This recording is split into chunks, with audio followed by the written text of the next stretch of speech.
రైళ్లల్లో general కోచ్‌ల గురించి మాట్లాడే ప్రజాప్రతినిధులు కరువైపోయారు. ఎందుకంటే అది వీళ్ళందరూ ఫ్లైట్‌లలో తిరుగుతూ ఉండాలి. బట్ ఆంధ్రప్రదేశ్‌లో Tirupati MP YSR Congress party MP మాత్రం ఈ అంశాన్ని పార్లమెంట్‌లో ప్రస్తావించారు. కేంద్ర రైల్వే శాఖ మంత్రి అశ్విని వైష్ణవ్‌ని ప్రశ్నించారు.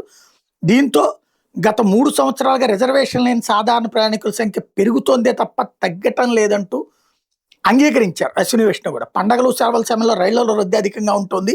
24, 25 ఆర్థిక సంవత్సరాలు దూర ప్రయాణ రైళ్లలో కనీసం 4 జనరల్ కోచ్‌లు ఉండేలా 1250 కోచ్‌ల్ని శాశ్వతంగా జోడించామని చెప్పారు.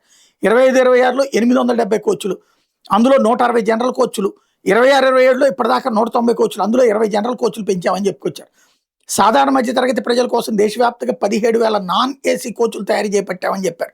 ప్రస్తుతం భారతీయ రైల్వేలో సుమారు 89,000 కోచ్‌లు ఉంటే వాటిలో 70% నాన్ ఏసీ కోచ్‌లు ఉన్నాయని చెప్పారు. సాధారణ ప్రయాణికుల కోసం పూర్తిగా నాన్ ఏసీతో అమృత్ భారత్ ఎక్స్‌ప్రెస్ రైళ్లను ప్రవేశపెట్టినట్టు చెప్పారు.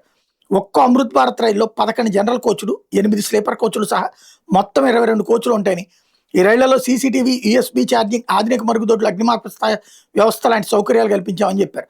2026 జూన్ 30 నాటికి దేశవ్యాప్తంగా 36 జతల అమృత్ భారత్ రైళ్లు ఉంటాయని కూడా చెప్పుకొచ్చారు.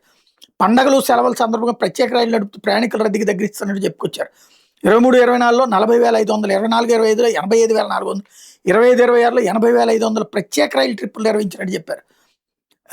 అయితే ప్రయాణికుల రద్దీని దృష్టిలో ఉంచుకుని అధిక రద్దీ ఉన్న మార్గాల్లో జనరల్ కోచ్‌లు, అదనపు రైళ్లు ఏర్పాటు చేసి సాధారణ ప్రయాణికుల సౌకర్యాలు ఇవ్వమని చెప్పేసి గురుమూర్తి ఈ సందర్భంగా అడిగారు.